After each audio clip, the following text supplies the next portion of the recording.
नमस्कार दोस्तों, CSP academy के यूट्यूब चैनल पे एक बार फिर से आप लोगों का स्वागत है। काफ़ी दिनों के बाद हम लोग एक बार फिर से क्लास को रेगुलर कर पाए हैं और इस पर्टिकुलर क्लास में हम लोग जो हमारा 69 बीपीएससी प्रीलिम्स को लेकर के करंट अफेयर्स के सीरीज चल रहे थे, जिसमें हम लोगों ने दिसंबर 2022 और जनवरी 2023 के क्वेश्चंस को देख रखा है। उसी को आगे बढ़ाते हुए आज हम लोग फरवरी 2023 के इंपॉर्टेंट क्वेश्चन जो आपके एग्जाम पॉइंट ऑफ व्यू से इंपॉर्टेंट है उसको देखेंगे। तो अब ये सीरीज आई होप कि रेगुलर हो और बिना एक्स्ट्रा टाइम गवाए हुए हम लोग सीधे क्वेश्चंस पे आते हैं। देखते हैं आज का फर्स्ट क्वेश्चन क्या है। देखिए, आज का फर्स्ट क्वेश्चन बहुत इंपॉर्टेंट है और इंटरेस्टिंग भी है। इसको आपको समझने की जरूरत है, यह एग्जाम पॉइंट ऑफ व्यू से काफी इंपॉर्टेंट है। क्या है क्वेश्चन? किस संस्थान के वैज्ञानिकों ने चार देसी भारतीय गाय नस्लों का ड्राफ्ट जीनोम अनुक्रम किया है? Scientist from which institution sequenced the draft genome of 4 native Indian cow? This is important point. पहली बार 4 इंडियन नेटिव कॉ का जीनोम सीक्वेंसिंग किया गया है। किस संस्थान के द्वारा किया गया है? तो इसमें हमें जानना है, संस्थान का नाम तो हमारे लिए इंपॉर्टेंट है ही, IISER, Indian institute of science and research जो है भोपाल के द्वारा यह जीनोम सीक्वेंसिंग की गई है। किसकी? यह भारतीय गाय के नस्लों की। आइए देखते हैं इसमें और क्या इंपॉर्टेंट इंफॉर्मेशन है जो आपके एग्जाम पॉइंट ऑफ व्यू से इंपॉर्टेंट होगा। The Indian institute of science education and research Bhopal किसके द्वारा किया गया है? Indian institute of science education and research Bhopal के द्वारा किया गया है।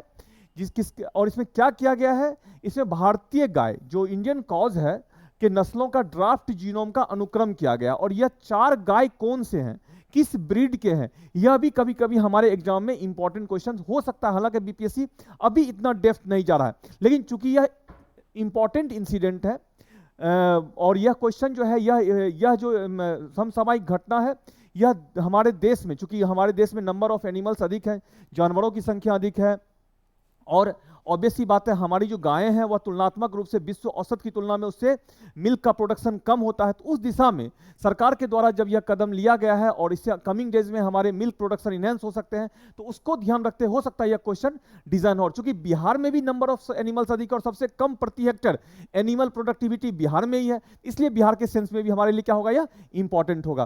तो क्या है यह 4 देसी गाय, कौन कौन से हैं? इसमें नस्लों में देखेंगे आप, कासरगोड ड्वार्फ है पहला, कासरगोड ड्वार्फ, यह इंपॉर्टेंट पॉइंट है, याद रखिएगा। कासरगोड कपिला दूसरी गाय कौन सी है जो भारतीय नस्ल की है? वह कासरगोड कपिला की है। तीसरी है वेचूर और चौथा है ओंगोल की आनुवांशिक संरचना का खुलासा किया गया है, मींस इसका जीनोम सीक्वेंसिंग किया गया है। यह 4 गाय का नाम याद रखना है। किस इंस्टीट्यूशन के द्वारा किया गया? IISER, Indian institute of science and industrial research, science and education research Bhopal के द्वारा की गई है। और फिर इस गाय के नाम, किस किस गाय का कौन कौन से ब्रीड के गाय थे उसका नाम याद रखना है। चलिए नेक्स्ट क्वेश्चन की ओर हम लोग मूव करते हैं। क्वेश्चन नंबर जो है वह इंपॉर्टेंट है, आप लोग न्यूज में रहा है, आप लोग इसको जान भी रहे होंगे, लेकिन इंपॉर्टेंट है। इस क्वेश्चन के साथ इंटरलिंक्ड इंफॉर्मेशन हमारे एग्जाम पॉइंट ऑफ व्यू से इंपॉर्टेंट होगा। जैसे कूनो राष्ट्रीय उद्यान जो खबरों में था, किस राज्य में? ऑब्वियस सी बात है एमपी में। क्यों है? चीता के लिए है। अब यहां पे इंपॉर्टेंट हो सकता है ये नेशनल पार्क राष्ट्रीय उद्यान का एस्टेब्लिशमेंट कब हुआ है, और इससे रिलेटेड कुछ एक्स्ट्रा ऑर्डिनरी इंफॉर्मेशन है, तो वह भी हमारे एग्जाम पॉइंट ऑफ व्यू से इंपॉर्टेंट होगा। कैसे एक्स्ट्रा ऑर्डिनरी इंफॉर्मेशन? जैसे कूनो नदी है, नदी बहती है, उसी नदी के नाम पे इस कूनो राष्ट्रीय उद्यान का नामांकन किया गया था। क्या है? आइए देखते हैं। आप देखेंगे कूनो राष्ट्रीय उद्यान मध्य प्रदेश में स्थित एक वन्यजीव अभयारण्य और राष्ट्रीय उद्यान है, ठीक है। इसका नाम कूनो नदी के नाम पर रखा गया है, इंपॉर्टेंट है। एक रिवर है कूनो, उसके नाम पे इसका नाम रखा। फिर इसका एस्टेब्लिशमेंट ईयर कब है? और इससे शुरुआत में इसे 1981 में एक वन्यजीव अभयारण्य के रूप में स्थापित किया गया था। 2018 में इसे राष्ट्रीय उद्यान का दर्जा दिया गया है। तो इंपॉर्टेंट है, इसका एस्टेब्लिशमेंट कब हुआ था? 1981 में। और जो राष्ट्रीय नेशनल पार्क का स्टेटस इसको कब मिला है? 2018 में मिला है। अब इंपॉर्टेंट है, यह क्यों फेमस रहा है, क्यों न्यूज में रहा है? द पार्ट ऑफ द चीताज री इंट्रोडक्शन प्रोजेक्ट, जो भारत सरकार का चीता पुनर्उत्पादन परियोजना चल रही है, उसके हिस्से के रूप में कूनो राष्ट्रीय उद्यान है। 12 और चीते को कूनो राष्ट्रीय उद्यान में छोड़ा गया, जिससे चीतों की कुल संख्या कितनी हो गई? यहाँ पे 20 हो गई। अब हम लोग किसी और न्यूज में कवर करेंगे, यहाँ पे चीते जो है मर रहे हैं, उसका कारण क्या है।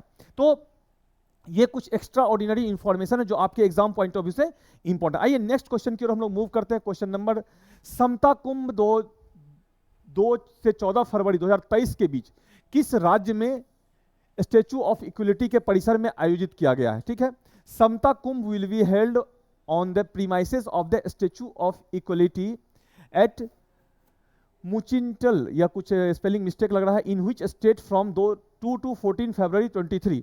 तो आवर आंसर इज तेलंगाना। इसका सही उत्तर क्या है? तेलंगाना है। कहाँ किया गया है? तेलंगाना में किया गया। अब यह स्टैचू ऑफ जो है, ये जो इंफॉर्मेशन है स्टैचू ऑफ इक्वलिटी, इसका संदर्भ किससे है और इससे रिलेटेड एक्स्ट्रा ऑर्डिनरी इंफॉर्मेशन क्या हो सकता है हमारा? समता कुंभ है, सॉरी वो जो इंफॉर्म था समता कुंभ था। समता कुंभ 2 से 14 फरवरी 2023 तक मुंचितल जगह का नाम है, मुंचितल तेलंगाना में स्टैचू ऑफ इक्वलिटी के परिसर में आयोजित किया गया। सॉरी, मुंचितल एक प्लेस का नाम है जो तेलंगाना में है, जहां स्टैचू ऑफ इक्वलिटी एस्टेब्लिश्ड है, वहां आयोजित किया गया है। स्टैचू ऑफ इक्वलिटी का उद्घाटन 2022 में पीएम नरेंद्र मोदी द्वारा तेलंगाना के समता मूर्ति स्फूर्ति केंद्र में किया गया था। तो इंपॉर्टेंट है स्टैचू ऑफ इक्वलिटी, इंपॉर्टेंट है statue of liberty, statue of, अब स्टैचू ऑफ इक्वलिटी का संबंध किससे है? यस, इसका संबंध जो है रामानुजाचार्य की प्रतिमा पर अभिषेकम अर्पण से होगी। 5 फरवरी को सभी 108 दिव्य देशों के लिए कल्याणोत्सव भी आयोजित किया गया है। कि हर साल सम्मत कुंभ मेला आयोजित किया जाएगा। सम्मत कुंभ मेला का सीधा संबंध समझिएगा, इक्वलिटी मीन समानता के लिए विश्व स्तर पे आयोजित किए जाने वाला यह एक सेमिनार है, एक मेला है, एक कॉन्फ्रेंस है। ठीक है, यज्ञ के आयोजन के तहत 9 कुंडों वाली यज्ञशाला स्थापित की जाएगी। अब ये सब चीजें आपको बहुत जानने की जरूरत नहीं है, लेकिन हमारे लिए इंपॉर्टेंट क्या है, जो स्टैचू ऑफ इक्वलिटी कहाँ है और वहां पे समता कुंभ का आयोजन किया गया था, किस राज्य में किया गया है? तो ऑब्वियसली बात है तेलंगाना में किया गया। आइए नेक्स्ट क्वेश्चन की ओर हम लोग मूव करते हैं। क्वेश्चन नंबर 4, पहली ऐतिहासिक घटना में 26 फरवरी 2023 को, मैंने बोला फरवरी का है हमारा न्यूज है, 2023 को भारतीय वायुसेना के कितने विमान रॉयल सऊदी अरब सेना बेस पर उतरे? तो राइट आंसर इज 8। क्वेश्चन है, इंपॉर्टेंट है, कभी कभी ऐसे क्वेश्चंस को ही पूछा जाता है, कितना विमान उतरा है? 8 विमान उतरा है। और सऊदी अरब की राजधानी कहाँ है? रियाद है। मुद्रा क्या है? सऊदी रियाल है। राजा है सलमान बिन अब्दुल अजीज अल। तो ये एक्स्ट्रा ऑर्डिनरी इंफॉर्मेशन था, अगर सऊदी अरब से हो सकता है इस तरह के क्वेश्चन हो। चलिए नेक्स्ट क्वेश्चन की ओर हम लोग मूव करते हैं। क्वेश्चन नंबर 6 कहता है, भारत के उस व्यक्तित्व का नाम बताइए जिसे हाल ही में जनवरी 23 में Bharat United kingdom UK achievers honours के 2023 संस्करण में लाइफ टाइम अचीवमेंट सम्मान से सम्मानित किया गया है। तो हमारा सही आंसर है doctor Manmohan Singh. Right answer is a, Manmohan Singh को यह सम्मान मिला है। आइए देखते हैं सम्मान क्यों मिला है और किस क्षेत्र में दी जाती है। मनमोहन सिंह पूर्व प्रधानमंत्री, भारत के मंत्री, पीएम और संसद सदस्य को प्रतिष्ठित India United kingdom achievers honours 2023 के संस्करण में लाइफ टाइम अचीवमेंट सम्मान से सम्मानित किया गया, जो यूके का अपने तरह का पहला उत्सव है जिसमें पूर्व स्टूडेंट्स, छात्रों की आर्थिक और राजनीतिक जीवन में उनके योगदान के लिए 25 जनवरी 2023 को लंदन के यूके में आयोजित किया गया है। तो इंपॉर्टेंट सम्मान से सम्मानित किया गया है, जो यूके का अपने तरह का पहला सम्मान है, जो स्टूडेंट्स के एजुकेशन में जो कंट्रीब्यूशन होता है उसमें योगदान के लिए यह सम्मान दी जाती है। आइए नेक्स्ट क्वेश्चन की ओर हम लोग मूव करते हैं। क्वेश्चन नंबर 7, किस राज्य में पूर्वोत्तर के पहले संपिंडित बायोगैस संयंत्र का अनावरण किया गया है? Question number 7, in which state the first compressed biogas plant of north east has been unveiled? तो राइट आंसर इज सी, इसका सही उत्तर है सी, असम। अब देखेंगे, कहेंगे सर ये ऐसे क्वेश्चंस क्या पूछे जाएंगे? एग्जैक्टली पूछे जाएंगे। संपिंडित बायोगैस संयंत्र है, यह क्या है? और पहला है compressed biogas plant. North east के पहला स्टेट है जहां पे इस तरह की चीजें हुई है, इसलिए हमारे लिए इंपॉर्टेंट होगा, क्योंकि बायोगैस क्या है? बायोगैस क्लीन एनर्जी का पार्ट है, और क्लीन एनर्जी से रिलेटेड डेवलपमेंट जो भी होते हैं, कुछ एक्स्ट्रा ऑर्डिनरी डेवलपमेंट होते हैं, तो हमारे एग्जाम के क्वेश्चंस जरूर होते हैं। आइए नेक्स्ट क्वेश्चन की ओर मूव करते हैं। क्वेश्चन नंबर 8 क्या है हमारा? सॉरी, इसका थोड़ा एक्सप्लेनेशन देख लेते हैं। पूर्वोत्तर के पहले संपिंडित बायोगैस संयंत्र को असम में अनावरण किया गया है। इसका अनावरण मुख्यमंत्री हेमंत बिस्व शर्मा ने सोनपुर के डोमरा पठार में किया है। सोनपुर में विकसित की जा रही संपिंडित बायोगैस सुविधाओं से न केवल नगर पालिका को ठोस अपशिष्ट पर, मतलब जो वेस्टेज है, वेस्ट मैनेजमेंट होगा, मदद मिलेगी, बल्कि वो किसानों के के आय का एक स्रोत भी दे देंगे, क्योंकि वे बायोगैस उत्पादक को पशुओं का गोबर बेचने में सक्षम है। ऑब्वियस सी बात है, जो डंग होंगे उसको भी क्या होगा, यहाँ पे सेल किया जाएगा। जो पशुओं के गोबर हैं, जो जानवरों के गोबर होते हैं, उसको भी क्या होगा, उसका भी कॉमर्शियल यूज होगा इस बायोगैस संयंत्र में, तो इसका मल्टीपल यूज होगा, इसलिए भी हमारे एग्जाम पॉइंट ऑफ व्यू से इंपॉर्टेंट है। आइए नेक्स्ट क्वेश्चन की ओर हम लोग मूव करते हैं। Question number 8। क्वेश्चन नंबर 8 का what is the rank of India in the international IP index report. अंतरराष्ट्रीय आईपी सूचकांक रिपोर्ट में भारत का स्थान क्या है। तो आप देखेंगे भारत का स्थान जो है यह 42वां है, 42 रैंक है। इंटरनेशनल आईपी इंडेक्स में भारत का स्थान कौन सा है, 42वां है। क्या है इसमें और देखते हैं। यूएस चैम्बर ऑफ कॉमर्स के नवीनतम अंतरराष्ट्रीय आईपी इंडेक्स रिपोर्ट में भारत 55 देशों में से 42वां स्थान दिया गया। टोटल नंबर ऑफ कंट्रीज कितने हैं, 55 में इंडिया को 42 रैंक मिला है। हर साल जारी किया जाने वाला यह सूचकांक दुनिया की 55 प्रमुख अर्थव्यवस्थाओं द्वारा आईपी अधिकारों, IP index, intellectual property rights जो होते हैं उससे संबंधित यह मामला है। अधिकारों की सुरक्षा का मूल्यांकन करता है, जो वैश्विक सकल घरेलू उत्पाद के लगभग 90% प्रतिनिधित्व करता है। 2023 सूचकांक में संयुक्त राज्य अमेरिका पहले स्थान पे है, उसके बाद यूके और फ्रांस है। तो इंपॉर्टेंट पॉइंट है, भारत का कौन सा पोजीशन है। भारत का पोजीशन देखेंगे आप, 42वां पोजीशन है। फर्स्ट पोजीशन पे कौन है, यूनाइटेड स्टेट ऑफ अमेरिका है, उसके बाद यूके और फ्रांस का स्थान है। ये सारे इंपॉर्टेंट इंफॉर्मेशन जो आपके एग्जाम पॉइंट ऑफ व्यू से इंपॉर्टेंट है। क्वेश्चन नंबर 9 देखेंगे। With whom has the Uttarakhand government tied up for the construction of a ropeway at Yamunotri Dham, sorry. तो कहता क्वेश्चन नंबर 9 क्या कह रहा है, यमुनोत्री धाम में रोपवे के निर्माण के लिए उत्तराखंड सरकार ने किसके साथ समझौता किया। तो इसका सही आंसर हमारे पास आ रहा है सी, उपरोक्त दोनों। क्यों, क्योंकि SRM engineering solution private limited और FIL इंडस्ट्रीज प्राइवेट लिमिटेड दोनों की संयुक्त परियोजना है। अब ये क्वेश्चन जो है यह इंपॉर्टेंट है, पढ़ लेना है एक बार। लेकिन चूंकि अगर उत्तराखंड PCS का आप एग्जाम देंगे तो वहां के लिए अधिक इंपॉर्टेंट होगा, क्योंकि राज्य की घटना है यह। लेकिन उत्तराखंड में यमुनोत्री धाम हिंदुओं का पवित्र स्थान है, इसलिए यह नेशनल लेवल पे भी न्यूज बन सकता है। लेकिन बिहार स्पेशली इतने सारे न्यूज होते हैं, जनरली ऐसे न्यूज को रिकॉग्नाइज नहीं करता है। तो यह आप जानिए, लेकिन बहुत इसको याद नहीं भी रखेंगे तो हमारा काम चलेगा। चलिए नेक्स्ट क्वेश्चन की ओर हम लोग मूव करते हैं। इसका बहुत एक्सप्लेनेशन नहीं लेते क्योंकि इंपॉर्टेंट बहुत नहीं है। Question, which has won the best international film award at the Hollywood critics association film awards. Hollywood critics association film awards में सर्वश्रेष्ठ अंतरराष्ट्रीय फिल्म का पुरस्कार किसने जीता है। तो क्वेश्चन नंबर 10 का हमारा सही आंसर है RRR। नाम सुना होगा, बहुत लोगों ने मूवी भी देखा होगा, RRR, RRR। आइए इससे रिलेटेड कुछ एक्स्ट्रा ऑर्डिनरी इंफॉर्मेशन देखते हैं। चूंकि यह बहुत ही पॉपुलर मूवी है और बहुत सारे अवार्ड्स इसने जीता है, तो इससे रिलेटेड जो कुछ एक्स्ट्रा ऑर्डिनरी इंफॉर्मेशन हो सकता है वह हमारे क्वेश्चन के पार्ट हो। तो आइए इसको देखते हैं, इसमें क्या है। इसमें अगर आप देखेंगे तो RRR SS राजामौली के निर्देशन में बनी है। तो अब इसमें हमारा क्वेश्चन भी हो सकता है इसके निर्देशक कौन है। तो SS राजामौली इसके निर्देशक है, डायरेक्टर है। RRR ने Hollywood critics association film awards में सर्वश्रेष्ठ अंतरराष्ट्रीय फिल्म का पुरस्कार जीता है। सर्वश्रेष्ठ अंतरराष्ट्रीय फिल्म पुरस्कार जीतने से पहले RRR ने HCA में सर्वश्रेष्ठ एक्शन फिल्म, सर्वश्रेष्ठ स्टंट है और सर्वश्रेष्ठ मूल गीत का पुरस्कार भी जीता है। Best original song awards at the SCA, यह बड़ा इंपॉर्टेंट है, आप इसको जरूर याद रखेंगे। Best original song means song का जो प्रेजेंटेशन है, जो फिल्मांकन है, बहुत ही उसमें ओरिजिनलिटी है, जो हमारे एग्जाम पॉइंट ऑफ व्यू से इंपॉर्टेंट है। तो ये RRR के एक्स्ट्रा ऑर्डिनरी इंफॉर्मेशन है जो हो सकता है हमारे एग्जाम में क्वेश्चन का पार्ट हो। आइए देखते हैं क्वेश्चन नंबर 11 क्या कहता है। निम्नलिखित में से किसे विश्व बैंक के प्रमुख के लिए नामांकित किया गया है। Who among the following has been nominated to head the World Bank. तो राइट आंसर हमारा है अजय बंगा। नाम सुना होगा आप लोगों ने, अजय बंगा को विश्व बैंक के प्रमुख के लिए नामांकित किया गया है। वर्ल्ड बैंक का हेड कौन होगा, अजय बंगा होंगे, जो भारतीय मूल के हैं। अब विश्व बैंक जैसे ही आपके माइंड में आता है, तो मैंने पहले भी डिस्कस किया है, प्रीवियस वीडियोस में है ये सारी चीजें। विश्व बैंक मींस व्हाट, विश्व बैंक कोई एक बैंक नहीं है, बहुत सारे फाइनेंशियल इंस्टीट्यूशन का ग्रुप है। जैसे IBRD है, IBRD international bank for reconstruction and development, IDA है इंटरनेशनल डेवलपमेंट एसोसिएशन है, IFC है इंटरनेशनल फाइनेंशियल कॉर्पोरेशन है, MIGA है मल्टी इन्वेस्टमेंट गारंटी एजेंसी है, और ICSID है international council for settlement investment dispute. इस पांचों इंस्टीट्यूशन को कलेक्टिवली हम लोग क्या कहते हैं, वर्ल्ड बैंक कहते हैं। आइए देखते हैं इसमें और क्या एक्स्ट्रा ऑर्डिनरी इंफॉर्मेशन है। अमेरिकी राष्ट्रपति जो बिडेन ने विश्व बैंक के नेतृत्व करने के लिए मास्टर कार्ड के रूप में पूर्व प्रमुख कार्यकारी अधिकारी भारतीय अमेरिकी अजय बंगा को नामांकित किया है। इसके वर्तमान प्रमुख डेविड मालपस ने जल्द ही यह पद छोड़ने की योजना की घोषणा की है। मींस अजय बंगा भारतीय मूल के हैं जो अमेरिका में रहते हैं। तो ये इंपॉर्टेंट न्यूज था। चलिए क्वेश्चन नंबर 12 देखते हैं। भारतीय कृषि अनुसंधान परिषद द्वारा विकसित HD 3385 किसकी किस्म है? HD 3385 developed by Indian Council of Agriculture Research is variety of, options are, आपके पास ऑप्शन है राइस है, बाजरा है, मक्का है, गेहूं है। तो आवर आंसर इज गेहूं। विच का है यह किस्म? इस तरह के भी क्वेश्चन देखेंगे आपके एग्जाम में होते हैं। इस तरह के क्वेश्चन जनरली जो है व्हीट कल्टीवेशन को लेकर के जो नया कुछ हाइब्रिड सीड्स डेवलप हुआ है तो उसके नाम से क्वेश्चन होता है किस फसल से रिलेटेड है, तो इसका संबंध किससे है? गेहूं से है। आइए देखते हैं इसमें और क्या एक्स्ट्रा ऑर्डिनरी इंफॉर्मेशन है।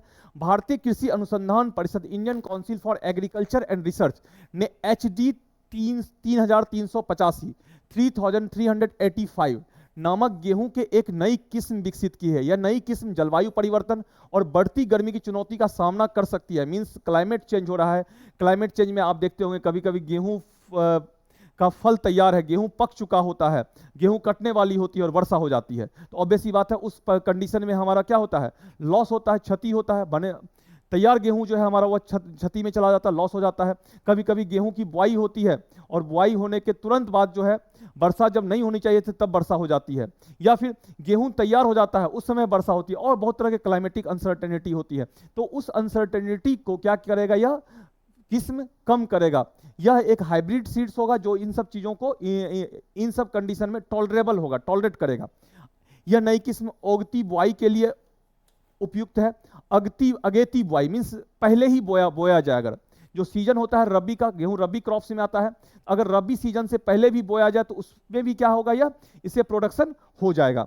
यह गर्मी के प्रकोप से बच सकता है और इसकी फसल मार्च के अंत से पहले काटी जा सकती है। मींस फरवरी वगैरह में भी इसको काटा जा सकता है। यह इसकी विशेषता होगी। तो विशेषता से अधिक इंपॉर्टेंट है। बीपीएससी यूपीएससी देंगे तो आपको इसको इसके सारे कैरेक्टरिस्टिक्स को डिटेल इंफॉर्मेशन चाहिए होगा, लेकिन बीपीएससी के लिए आपको इतना पॉइंट याद रखना है। ICAR के द्वारा HD 3385 किसके लिए डेवलप किया गया है? गेहूं के बीज के रूप में डेवलप किया गया। आइए नेक्स्ट क्वेश्चन की ओर हम लोग मूव करते हैं। Question number 13, which has become the first city in America to ban caste discrimination? जातिगत भेदभाव पर प्रतिबंध लगाने वाला अमेरिका का पहला शहर कौन सा बन गया है? देखिए जातिगत भेदभाव इंडिया में ही नहीं है, जातिगत भेदभाव अमेरिका जैसे डेवलप्ड कंट्री में भी है।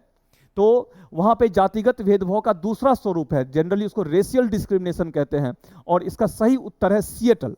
किसने किया है? सिएटल ने किया, क्योंकि यह कास्ट डिस्क्रिमिनेशन को बंद करने वाला, जातिगत भेदभाव को प्रतिबंधित, पूरी तरह से प्रतिबंधित करने वाला राज्य बना पहला।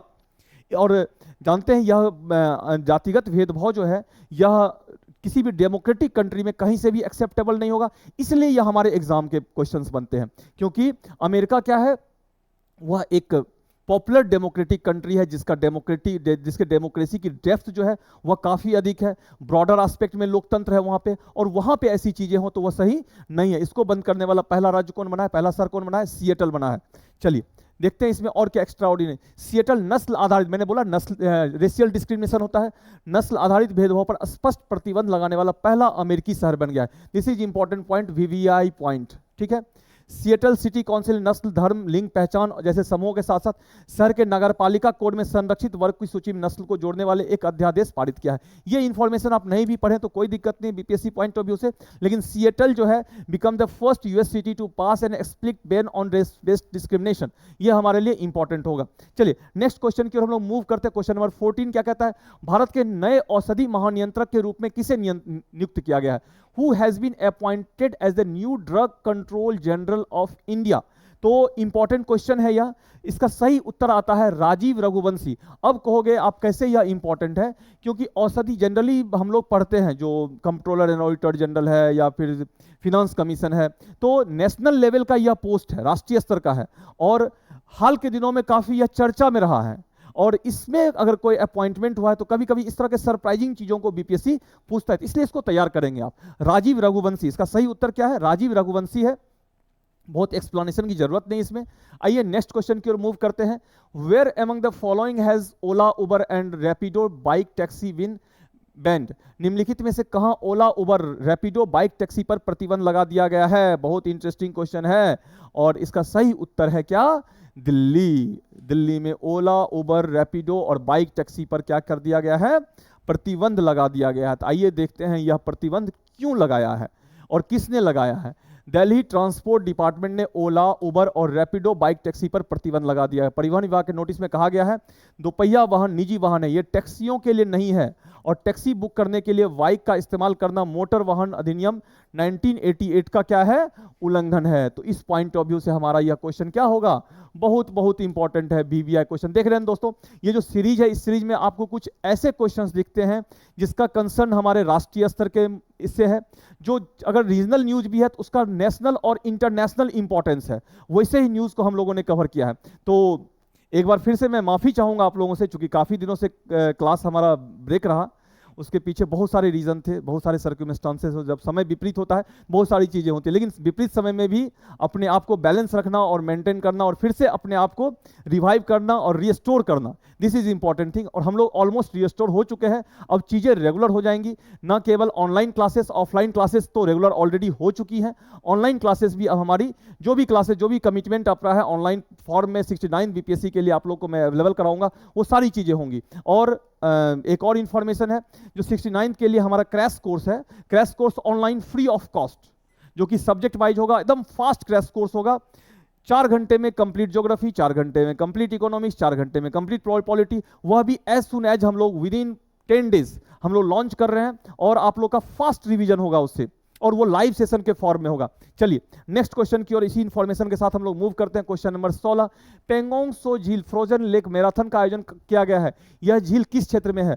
Frozen lake marathon has been organised at Pangong Tso lake, in which area is this lake located, कहां पे यह झील स्थित है?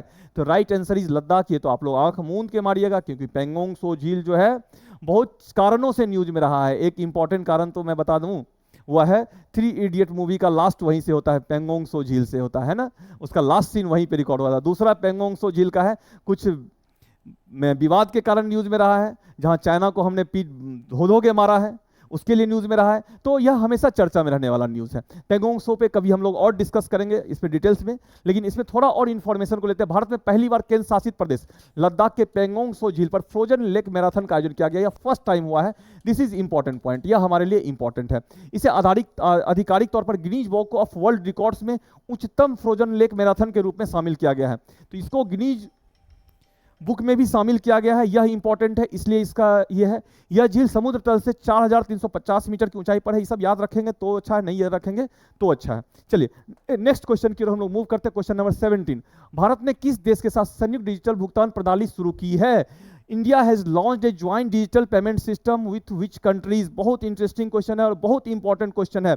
Right answer is Singapore. सही उत्तर इसका क्या है? सिंगापुर है। BVI question, very very important question.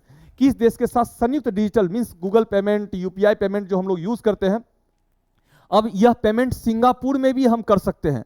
अगर सिंगापुर घूमने जाते हैं तो आप गूगल पेमेंट से वहां पे कोई भी शॉपिंग कर सकते हैं, किसी तरह का कोई भी इकोनॉमिक एक्टिविटीज कर सकते हैं। आइए इसका देखते हैं क्या है इंफॉर्मेशन। भारत सिंगापुर ने एक संयुक्त डिजिटल भुगतान प्रणाली शुरू की। यह प्रणाली दोनों देश के नागरिकों को तेज और आसान गति से सीमा पार लेनदेन की सुविधा प्रदान करेगी, यही मैंने बोला है। स्मूथ ट्रांजैक्शन को प्रमोट करेगा। भारत का यूनिफाइड पेमेंट इंटरफेस जो यूपीआई है, और सिंगापुर के पे नाउ, ध्यान रखिएगा यूपीआई के पैरेलल सिंगापुर का कौन सा सिस्टम है? पे now. This is important fact, यह भी ध्यान रखेगा।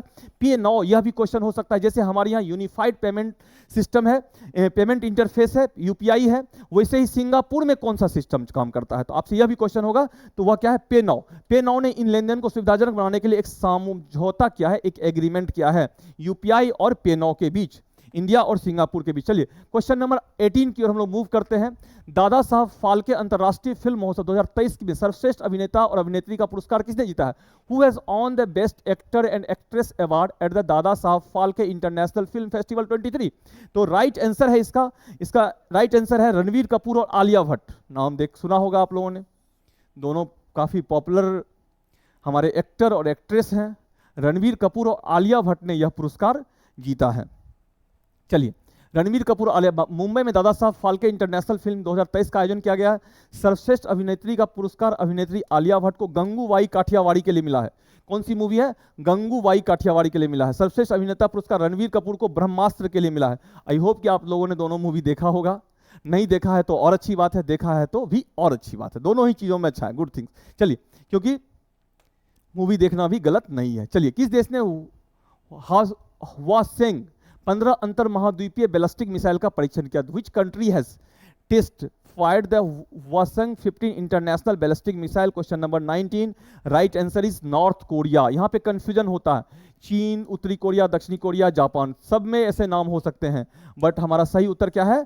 नॉर्थ कोरिया है, उत्तर कोरिया है। जानते हैं उत्तर कोरिया का कंडीशन क्या है?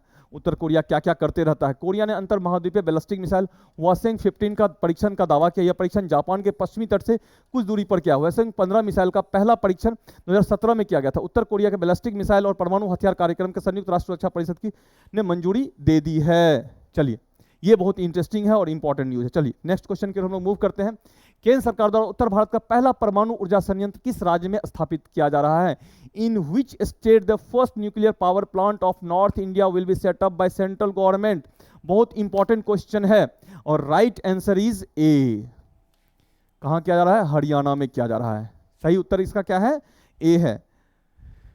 केंद्र सरकार द्वारा उत्तर भारत का पहला परमाणु संयंत्र हरियाणा में स्थापित। यह प्लांट गोरखपुर गांव में स्थापित किया जाएगा, जो राष्ट्रीय राजधानी से लगभग 150 किलोमीटर उत्तर में है। यह संयंत्र पहले ज्यादातर तमिलनाडु, आंध्र प्रदेश और महाराष्ट्र तक ही सीमित था और फर्स्ट टाइम जो है उत्तर भारत में हरियाणा में एस्टेब्लिश हो रहा है। अब यहाँ पे कुछ चैलेंजेस होंगे आपके मेंस पॉइंट ऑफ व्यू। जैसे उत्तर भारत और दक्षिण भारत के न्यूक्लियर पावर प्लांट के एस्टेब्लिशमेंट में क्या डिफरेंसेस होंगे? दक्षिण भारत क्या है देखेंगे, कठोर जो संरचनाएं हैं वो प्राचीन संरचनाएं हैं, लेस अर्थक्वेक प्रोन जोन है जहां भूकंप की संभावना कम है, लेकिन उत्तर भारत में क्या है? भूकंप की संभावना अधिक होती है और बहुत सारे चीजें होंगी जो मेंस पॉइंट ऑफ व्यू से हम लोग क्या करेंगे, इसको एक्सप्लेन करेंगे। चलिए नेक्स्ट क्वेश्चन की ओर हम लोग मूव करते हैं बिना समय गवाए। क्वेश्चन नंबर 21, महिला प्रीमियर लीग नीलामी में सबसे महंगी खिलाड़ी कौन बनी है? बहुत important question. Who become the costliest player in the women premier league auction? बहुत इंपॉर्टेंट क्वेश्चन है। क्वेश्चन नंबर 1 का है, आंसर है A Smriti Mandhana. Right answer is क्या? स्मृति मंधाना। यह सबसे महंगी खिलाड़ी बनी है, भारतीय बल्लेबाज और यह बैट्समैन है। स्मृति मंधेमाना मुंबई में महिला प्रीमियर लीग की शुरुआती नीलामी में सबसे महंगी खिलाड़ी बनी। और किसने इसको परचेज किया है? रॉयल चैलेंजर्स बैंगलोर ने, आरसीबी ने 3.4 करोड़ रुपया में खरीदा है। जून 2018 में उन्होंने भारतीय क्रिकेट कंट्रोल बोर्ड के द्वारा सर्वश्रेष्ठ महिला अंतर्राष्ट्रीय क्रिकेट के रूप में भी नामित किया गया था। यह भी अपने आप में इंपॉर्टेंट है, जो सबसे कॉस्टियस्ट प्लेयर बनी है। और जून 2018 में भी भारतीय क्रिकेट बोर्ड ने बीसीसीआई द्वारा सर्वश्रेष्ठ महिला अंतर्राष्ट्रीय क्रिकेटर के रूप में इनको यह अवार्ड मिला हुआ है। चलिए नेक्स्ट क्वेश्चन की ओर मूव करते हैं। क्वेश्चन नंबर 22 क्या कहता है? In which date is world radio day celebrated? विश्व रेडियो दिवस किस तिथि को मनाया जाता है? बहुत इंपॉर्टेंट क्वेश्चन है। अब तो लगता है रेडियो ऑडियो से दूर ही होंगे आप लोग, लेकिन फिर भी हमें ध्यान रखना है। 13 फरवरी को मनाया जाता है। कब मनाया जाता है? 13 फरवरी को, 13 फरवरी को मनाया जाता है। और इस वर्ष का उससे भी इंपॉर्टेंट फैक्ट्स है जो कि आपको जानना चाहिए, वह है इस 2023 का थीम है रेडियो और शांति, radio and peace. Radio day का क्या है थीम? Radio and piece. चलिए इसी के साथ हम लोग नेक्स्ट क्वेश्चन की ओर मूव करते हैं। क्वेश्चन नंबर 23, विश्व प्रसन्नता सूचकांक 2023 में कौन सा देश शीर्ष पे है? विच country has top the world happiness index 23? हमें लगता है ऐसे चीजों को तो आपने कवर किया होगा, लेकिन इसके साथ कुछ एक्स्ट्रा ऑर्डिनरी इंफॉर्मेशन होंगे, उसको हो सकता है आपके एग्जाम में वह हेल्प करे। तो राइट आंसर क्या है? डी, फिनलैंड हमेशा से रहता है, फिनलैंड है। ठीक है, अब आइए देखते हैं इसमें एक्स्ट्रा ऑर्डिनरी इंफॉर्मेशन क्या है। विश्व प्रसन्नता सूचकांक 2023 में फिनलैंड को लगातार 5वें वर्ष दुनिया का सबसे खुशहाल देश के कितना टाइम है? 5th टाइम्स है। यह जीडीपी, जीवन प्रत्याशा और जीवन की गुणवत्ता के अन्य संकेतकों जैसे कारकों के आधार पर 150 देशों में की रेटिंग देता है। शीर्ष 3 देशों में फिनलैंड, डेनमार्क और स्विट्जरलैंड शामिल हैं। सब सारे नॉर्डिक कंट्रीज हैं और यूरोपियन कंट्रीज हैं। अब यहाँ पे आप देखेंगे 136 देशों में से भारत के कौन से स्थान पे है? भारत 126 स्थान पे है। इसे दुनिया के सबसे कम खुशहाल देशों में से एक बनाता है। 2022 में भारत 146 देशों में 136वें स्थान पे था और भारत अभी जो है 126वें स्थान पे है। यहाँ 136 देशों में से शिफ्ट होकर कहाँ गया है? 126वें। यहाँ तक कि यह नेपाल, चीन, बांग्लादेश, श्रीलंका जैसे अपने पड़ोसी देशों से भी पीछे। नेपाल 78वें है, चीन 82 है, बांग्लादेश 118 है, श्रीलंका 123 और पाकिस्तान 103 है। पाकिस्तान भी हमसे आगे, समझिए जो आतंकवादी देश है वह भी हमसे आगे। चलिए क्वेश्चन नंबर 24 देखते हैं। 12वां विश्व हिंदी सम्मेलन का आयोजन कहां किया जाएगा? In which country the 12th world Hindi conference is being organised? Question number 24 का सही आंसर है Fiji. Right answer is Fiji. कहां किया जाएगा? यह फिजी में किया जाएगा। आइए देखते हैं इसका इंफॉर्मेशन और क्या। इस बार 12वां विश्व हिंदू सम्मेलन फिजी में आयोजित किया जा रहा है। 12वां है, कौन सा है? इसका आयोजन 15-17 फरवरी तक किया गया है। 12वें विश्व हिंदू सम्मेलन के आयोजन के लिए भारत के 270 सदस्यीय प्रतिनिधिमंडल फिजी का दौरा करेंगे। ये याद करने की जरूरत नहीं है, बस केवल फिजी याद रखना है। और फिजी में हिंदी सम्मेलन और फिजी में भारतीयों की संख्या अधिक। क्वेश्चन नंबर 25, निम्नलिखित किसे हाल में यूनेस्को शांति पुरस्कार से सम्मानित किया गया? Who among the following has recently been awarded the UNESCO peace award, peace prize? तो राइट आंसर इज सी। 25 का सही उत्तर क्या है? सी है, एंजेला मार्केल। बहुत इंपॉर्टेंट क्वेश्चन है यह, वीवीआई क्वेश्चन की कैटेगरी में भी इसको रखेंगे। कौन है? एंजेला मार्केल है। जर्मनी के पूर्व चांसलर एंजेला मार्केल को देश और यूरोपीय साझेदार के विरोध के बावजूद, कुछ अपोज भी हो रहे थे, जर्मनी का 1.2 मिलियन से अधिक प्रवासियों का स्वागत करने और उनके फैसले के लिए यूनेस्को का शांति पुरस्कार से सम्मानित किया गया। सम्मान आइवरी कोस्ट के पूर्व राष्ट्रपति के नाम पर रखा गया है।